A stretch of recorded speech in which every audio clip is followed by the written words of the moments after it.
बर करतो।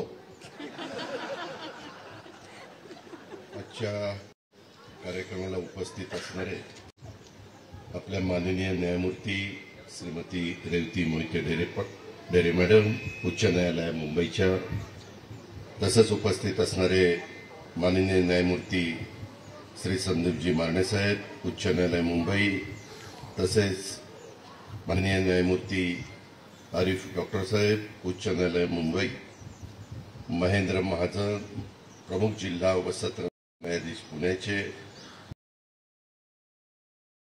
श्रीयुत UN मुधोळकर, अनेक इथं सर्व सन्माननीय न्यायाधीश आहेत। सर्व सन्माननीय न्यायाधीश, उपस्थित विधिमंडळातील माझे सहकारी आणि मंत्रिमंडळातील पण माझे सहकारी या भागाचे लोकप्रतिनिधी दत्तामामा भरणे, त्यामध्ये खासदार सुप्रिया सुळे, हर्षवर्धन पाटील, यशवंत माने, विजयराव मोरे, विविध क्षेत्रामध्ये काम करत असणारे उपस्थित असणारे सर्व प्रतिष्ठित नागरिक, इंदापूर, बारामती, दौंड, करमाळा, जुन्नर, माढा या सर्व परिसरातून आलेले वकील, तसंच आमचे उपस्थित असणारे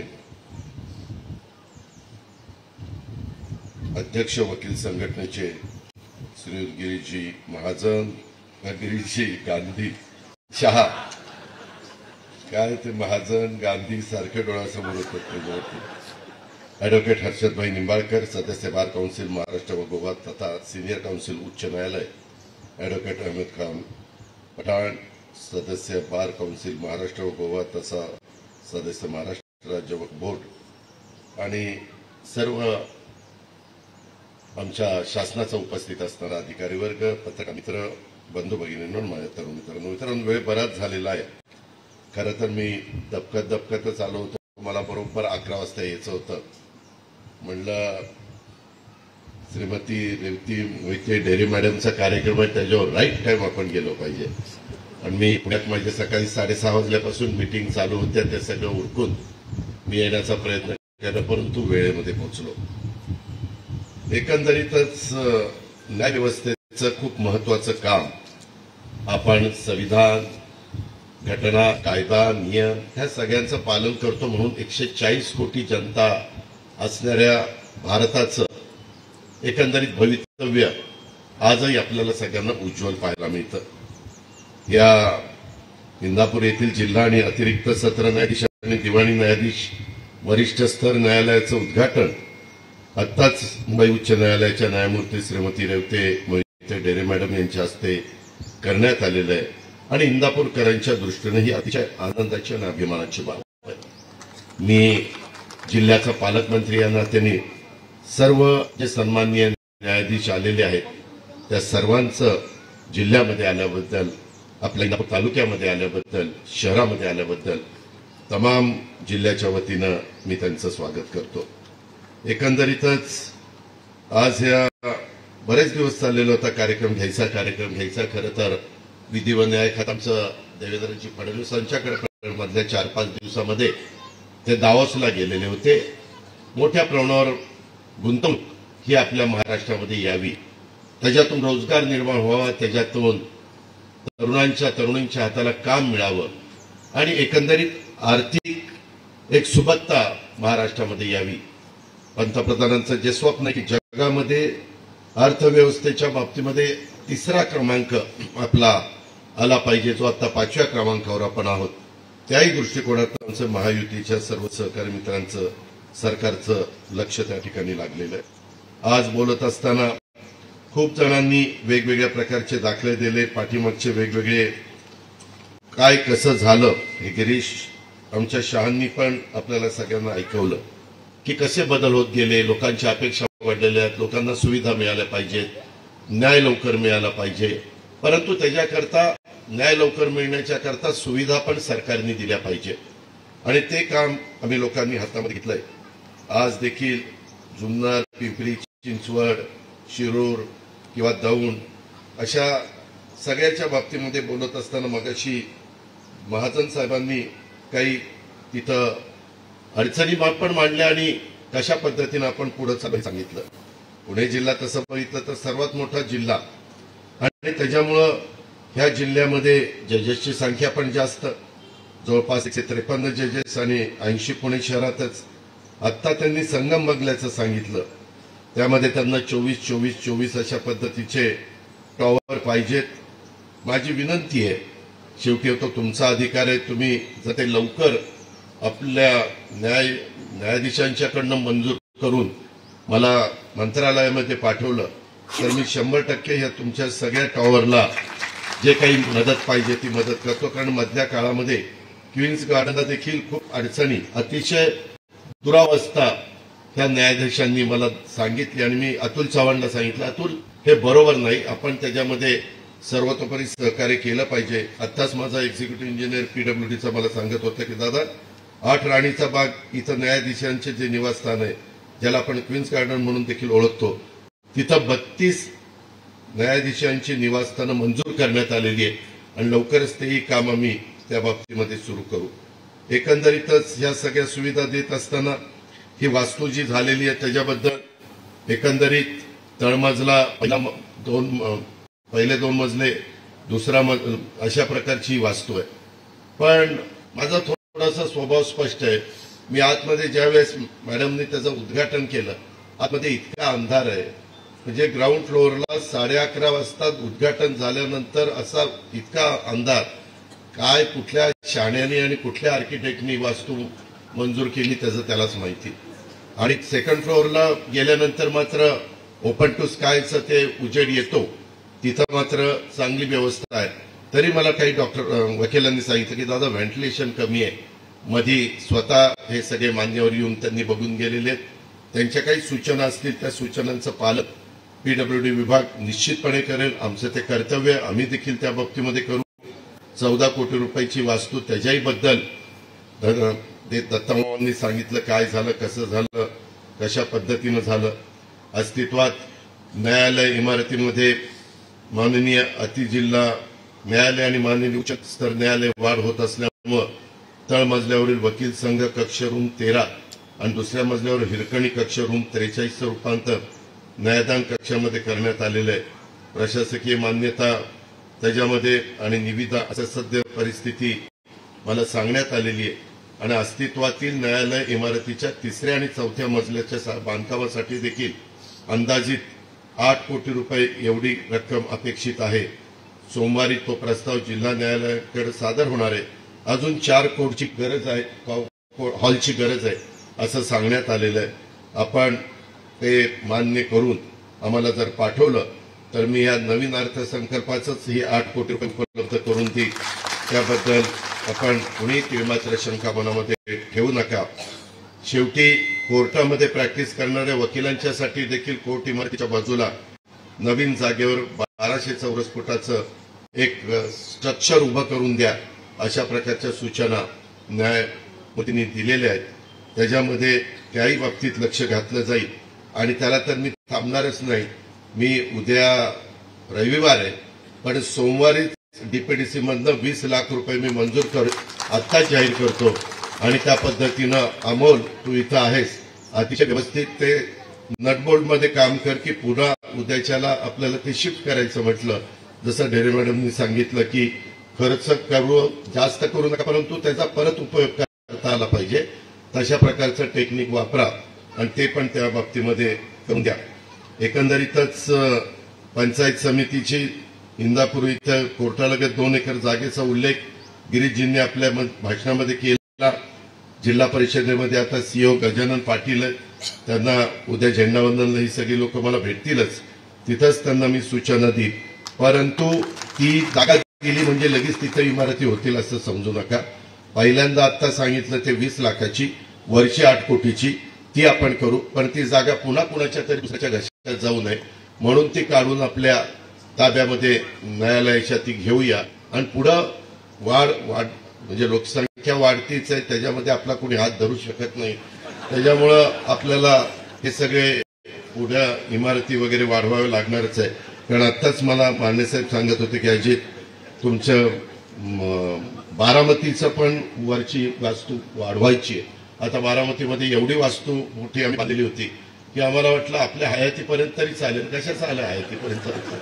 सगळं दौंड बाहेर काढलं, इंदापूर बाहेर काढलं तरी तिथं वाढवावं लागतं. पण हरकत नाही, जुन्नरचं पण होईल, दौंडचं पण होईल, याबद्दल आपण काही काळजी करू नका. मध्ये पण मुंबई उच्च न्यायालयाचे नवनियुक्त मुख्य न्यायमूर्ती आलोक आराध्य साहेब आलेले, त्यांचा शपथविधी परवाच राज्यपाल महोदयांच्या उपस्थितीमध्ये झाला.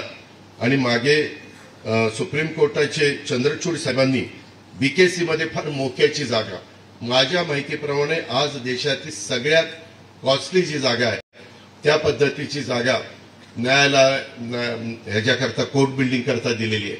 आपलं जे काही कोर्ट बिल्डिंग आहे मुंबईची, आता उच्च न्यायालय मुंबई, ही इतकी देखणी ब्रिटिशांच्या काळामध्ये उभी राहिलेली आहे.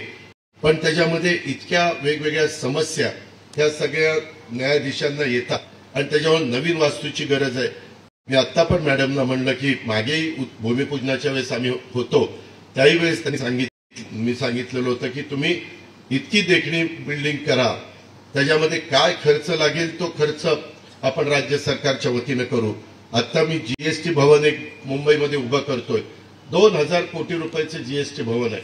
पण फक्त ते जीएसटी करता नाही, मी त्याच्यामध्ये मुंबईमध्ये ज्या इमारती भाड्याच्या जे डिपार्टमेंट आमच्या भाड्याच्या जागेमध्ये जातात आणि प्रचंड भाडं सरकारला द्यावं लागतं, ते सगळं आता जीएसटी भवनमध्ये शिफ्ट करतोय.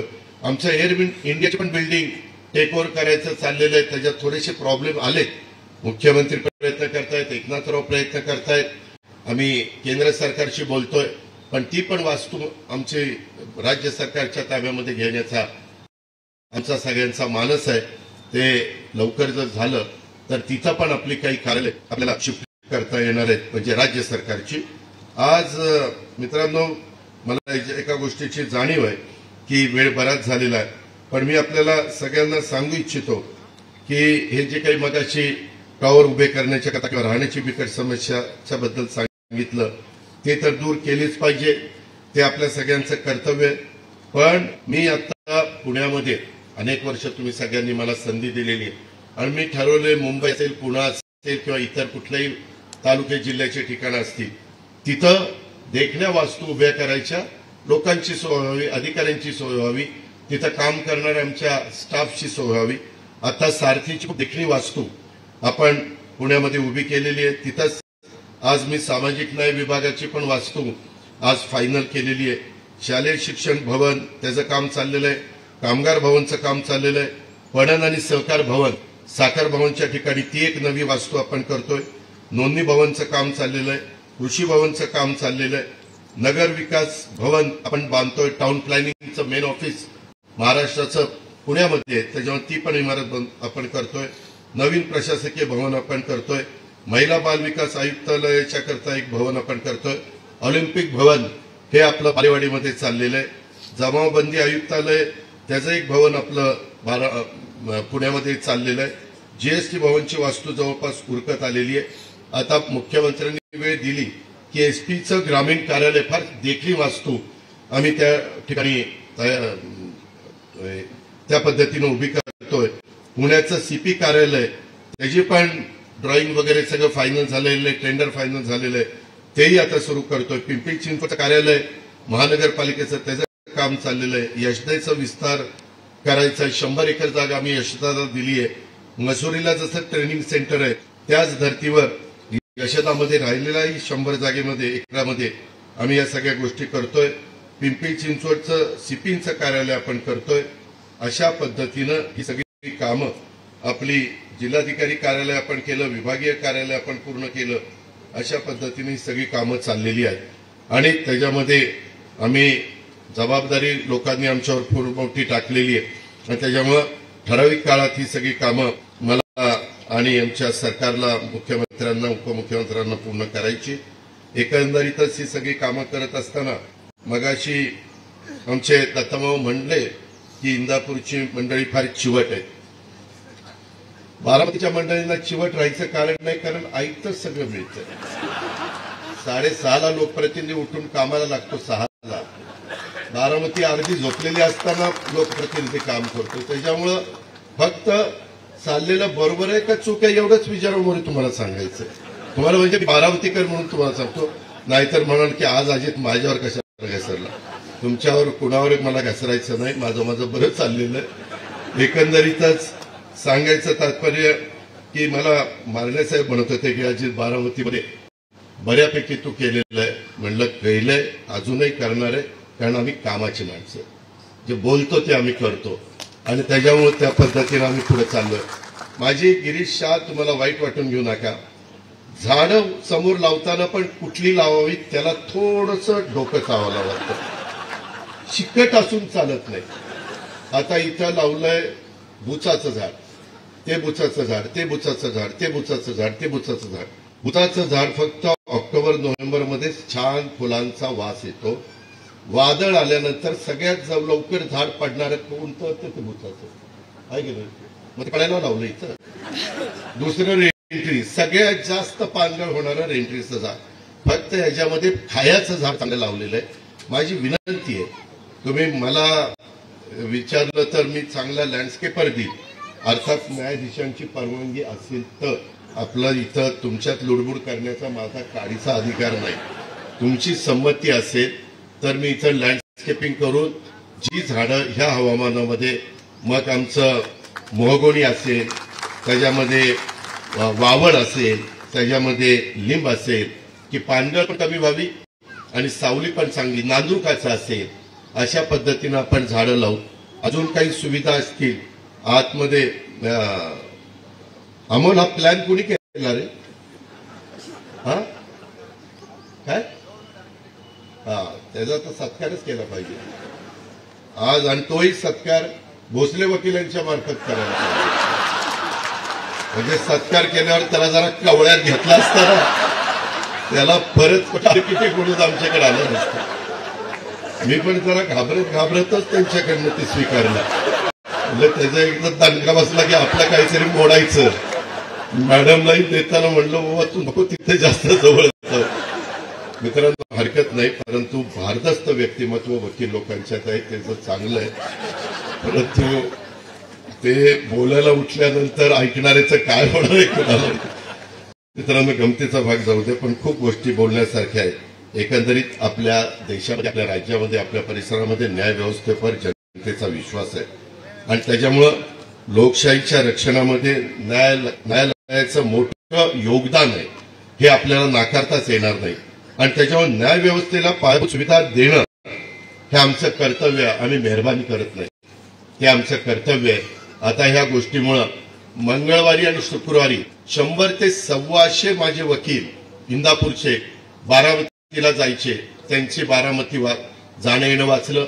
पक्षकार जवळपास 500 ते 1000 जायचे, त्यांचं जाणं येणं वाचलं. आता इथल्या इथं सगळ्या गोष्टी होतील. आता त्याच्यामध्ये यांनी मला सांगितलं दत्तांनी की गिरीश शाह वगैरे यांचं बिनविरोध निवडणूक होती ना बारची, आमच्याकडे नाही बिनविरोध होती, त्या आमची बारामतीत निवडणूक होती, परंतु इथं बिनविरोध होती. तसंच वातावरण सगळीकडे राहिलं इंदापूर तालुक्यात तर आणखीन चांगलं होईल. म्हणजे बिनविरोध वातावरण राहावं इथं. आम्हालाही निम्म काम माझं कमी, ते काम मी सगळं विकास आम्हाला इथं खर्च करेल.